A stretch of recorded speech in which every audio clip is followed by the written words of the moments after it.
Evening friends, आप लोगों का बहुत बहुत स्वागत है हमारे चैनल सरकारी योजना में, जहां आपको हर एक सरकारी योजना के बारे में रूबरू कराया जाता है, उनके बारे में जानकारी दी जाती है और उनसे जुड़े हुए जो प्रॉब्लम्स होते हैं उनका समाधान किया जाता है। तो अगर आप हमारे चैनल पे नए हैं तो प्लीज़ वीडियो को ज़्यादा से ज़्यादा लाइक कीजिए और जो हमारे चैनल पे अभी तक नहीं जुड़ पाए हैं वो प्लीज़ सब्सक्राइब कीजिए। हम पूरी कोशिश करेंगे कि आपको ज़्यादा से ज़्यादा सरकारी योजनाओं के बारे में जानकारी दी जा सके। फिलहाल आज जिस चीज़ पे हम चर्चा करने आए हैं, अगर आपके घर में भी लक्ष्मी का जन्म हुआ है, एक बिटिया रानी आई है, तो उसके भविष्य को सिक्योर करने के लिए एक बहुत ही बेहद अच्छा स्कीम है जिसको SSY कहा जाता है, मतलब कि सुकन्या समृद्धि योजना, जो भारत सरकार के द्वारा चलाया जा रहा है। बहुत जगह इसको PM SSY भी कहा जाता है, प्रधानमंत्री सुकन्या समृद्धि योजना। तो आज हम पहले चर्चा करेंगे कि इसको खोला कैसे जाता है। और एक और बात, अगर आप गरीब हो या अमीर हो उससे बहस नहीं है, इसको महज आप 250 रुपये से खोल सकते हैं। मतलब कि आपके पास ऐसा नहीं है कि आपको बहुत ज़्यादा रुपया होना चाहिए। 250 से लेकर मात्र 1.5 लाख रुपया, उससे ज़्यादा आप नहीं बढ़ सकते हैं। ठीक है, आप 250 से स्टार्ट कीजिए और एक वित्तीय वर्ष में, ठीक है, 1.5 लाख से ज़्यादा नहीं होना चाहिए आपका इसमें जमा।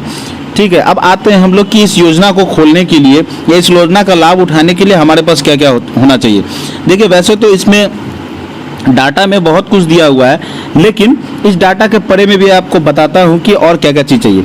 सबसे पहले तो लिखा हुआ है कि इस योजना में आवेदन करने के लिए आप सभी अभिभावकों को कुछ दस्तावेजों की पूर्ति करनी होगी, जो कि इस प्रकार से है। आवेदक का कन्या का आधार कार्ड। अब यहाँ पर तो लिखा हुआ है आवेदक के कन्या का आधार कार्ड। तो सपोज कीजिए कि अगर आपकी बेटी जन्म ली है और आप उसका 5 दिन, जन्म के 5 दिन बाद ही अगर आप खुलवाना चाहते हैं सुकन्या समृद्धि योजना में, तो उसके पास तो आधार कार्ड आएगा नहीं। तो आधार कार्ड नहीं आएगा तो उस स्थिति में आपको आधार कार्ड नहीं देना है। कन्या के नाम से खुला बैंक खाता, सेम कंडीशन यहाँ भी है। अगर बच्ची काफ़ी छोटी है तो उसका बैंक खाता भी नहीं खुला होगा, तो यहाँ भी आप स्किप कर सकते हैं। दूसरा है माता या पिता में से किसी एक का कोई एक पहचान पत्र, ये मैंडेटरी है। माँ या पिता जिनका भी आप देना चाहते हैं, किसी एक का आपको वैलिड पहचान पत्र देना होगा। निवास प्रमाण पत्र, क्योंकि आप बर्थ सर्टिफिकेट आपको लगाना मैंडेटरी है सुकन्या समृद्धि योजना खोलने के लिए, तो आपको निवास प्रमाण पत्र लगाना होगा। आय प्रमाण पत्र की जरूरत नहीं है, क्योंकि उस बच्ची का आय कुछ है नहीं, उसके माता पिता का जो भी उसमें इन्वेस्ट करेंगे उनका आय होना चाहिए। जाति प्रमाण पत्र, अगर आप जाति से बिलोंग करते हैं तो आप दीजिए, अगर जनरल से हैं तो उसमें कोई ज़रूरत देने की नहीं है। बालिका का जन्म प्रमाण पत्र, ये मैं पहले ही बता चुका हूँ कि बालिका का जन्म प्रमाण पत्र आपको लगाना होगा।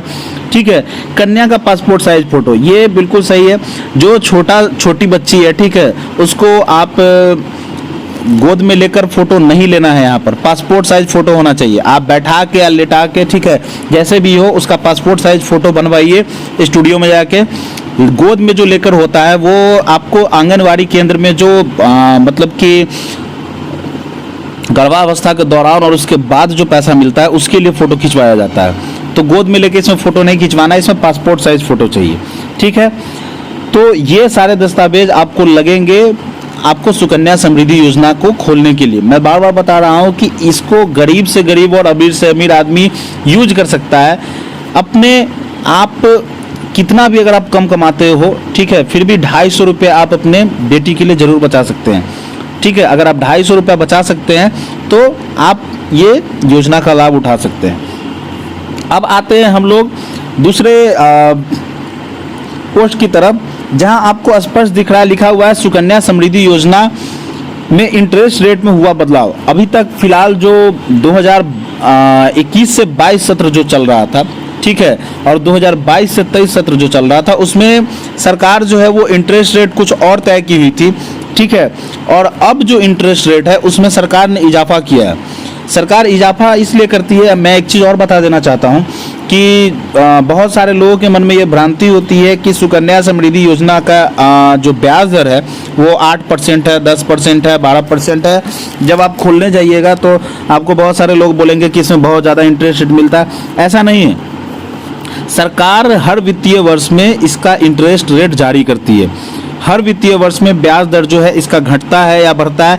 लेकिन हाँ, आप ये मान के चलिए कि जो आपको फिक्स डिपॉजिट का इंटरेस्ट रेट है उससे लगभग आपको कुछ न कुछ ज़्यादा ही इसका ब्याज दर देखने को मिलेगा। जैसे कि इससे पहले भी 7.6% था इसका ब्याज दर, तो 7.6% जो अभी तक चल रहा था, तो वो भी एफडी के इंटरेस्ट रेट से थोड़ा ज़्यादा है। और अब जो सरकार की है वो तो उससे कई ज़्यादा कर दी है। हम उस पोस्ट को देखते हैं। देखिए यहाँ पर आपको लिखा हुआ है कि भारत सरकार ने SSY के तहत मिलने वाली ब्याज दर राशि अब मिलेगी इतना फायदा, जानिए पूरी रिपोर्ट सुकन्या समृद्धि योजना इंटरेस्ट रेट। अब देखिए, जानकारी के अनुसार बता देना चाहते हैं आपको कि अपडेट के अनुसार अब भारत सरकार ने आम बजट 2023 के तहत ब्याज दरों में वृद्धि की है। इसलिए आज हम निवेशकों को विस्तार से कन्या समृद्धि योजना के बारे में विस्तृत जानकारी इस लेख के माध्यम से बताने वाले हैं कि आज आपको इंटरेस्ट रेट इस वित्तीय वर्ष के लिए क्या मिलेगी। जैसा कि आपको पहले हम बता चुके हुए हैं कि अभी तक जो था 2022 से 23 सत्र के लिए वो 7.6% आपको ब्याज दर प्रदान किया जा रहा था, लेकिन अब सरकार इसको बढ़ा दी है और बढ़ाने के बाद इसको क्या कर दिया, 8% कर दी है। मतलब कि 0.4% का वृद्धि सरकार की है यहाँ पर।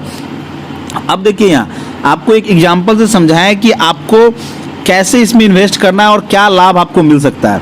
देखिए, लिखता है जो भी निवेशक सुकन्या समृद्धि योजना के तहत खाता खुलवाना चाहते हैं और अपनी बिटिया के आर्थिक विकास और सामाजिक विकास में सहयोग देना चाहते हैं, वह इस योजना के तहत बिटिया की 10 साल की आयु से पहले खाता खुलवा सकते हैं और 8% की दर से ब्याज प्राप्त कर सकते हैं। देखिए, हम बार बार बता रहे हैं, जितना पहले आप खुलवाइएगा खाता उतना ज़्यादा आपको लाभ मिलेगा, ठीक है, क्योंकि आप उतना ज़्यादा दिन तक आप इन्वेस्ट उसमें कर सकते हैं। एक और बात कि इसको खोलने के लिए ना बच्चा के जन्म के वक्त से ही, मतलब कि जिस दिन जन्म ली उसके कल से ही आप उसका अकाउंट खुलवा सकते हैं, SSY अकाउंट। इतना ही नहीं, इसमें आपको 10 साल तक का समय मिलेगा। मतलब कि बच्ची जब तक 10 साल की होगी तब तक आप इस अकाउंट को खुलवा सकते हैं, 10 साल के बाद आप नहीं खुलवा सकते हैं। एक और चीज़, उसके जन्म के बाद से लेके आप 18 साल तक उसमें पैसा डालिएगा, ठीक है। जितना भी पैसा आपको इच्छा हो, जो हम बताए हैं कि इतना से लेकर इतना तक डाला जाता है, उतना आप 18 साल तक डालिएगा। 18 साल के बाद आप उसमें पैसा नहीं डाल सकते हैं। उसके बाद अकाउंट ऑटोमेटिक क्या हो जाएगा, क्लोज हो जाएगा और बच्ची के 21 साल पूरने पर वो ऑटोमेटिक मैच्योर हो जाएगा और आप उसको बच्ची को दे सकते हैं। उसके बाद आप उसको पैसा को ले सकते हैं, ठीक है। आइए हम इस एक उदाहरण से समझते हैं इसको। जानते हैं कि कैसे मिलेंगे इस योजना के तहत आपकी बेटी को पूरे 64 लाख रुपए। जानकारी के अनुसार हम सभी निवेशकों को बता देना चाहते हैं कि इस योजना के तहत अगर आप प्रति माह 12,500 रुपये जमा करते हैं तब आप एक साल में 15 लाख की राशि इकट्ठा कर सकते हैं। 1,50,000 की राशि इकट्ठा कर सकते हैं।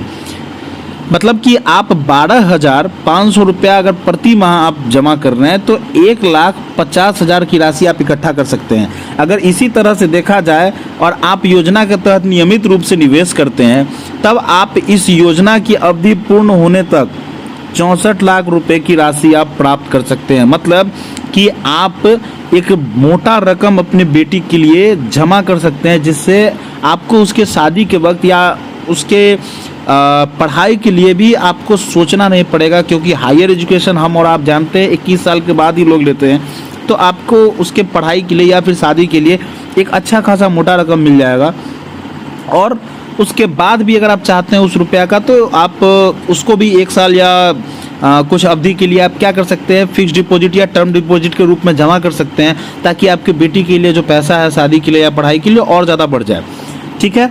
आपको उम्मीद करते हैं कि इस आर्टिकल के द्वारा हम आपको हर एक चीज़ बताए हैं कि सुकन्या समृद्धि में पहले का इंटरेस्ट रेट क्या था, अब क्या है, ठीक है। आप उसको खोलने के लिए कौन कौन से डॉक्यूमेंट्स का ज़रूरत पड़ेगा, हम हर कुछ बता दिए। उसमें कितना रुपया लगता है, कितना से आप खोल सकते हैं और कितना तक मैक्सिमम जमा कर सकते हैं, सब कुछ बताएं। फिर भी अगर आपको लग रहा है कि इसमें कुछ कमी है तो आप हमारे कमेंट सेक्शन में डाल दीजिएगा।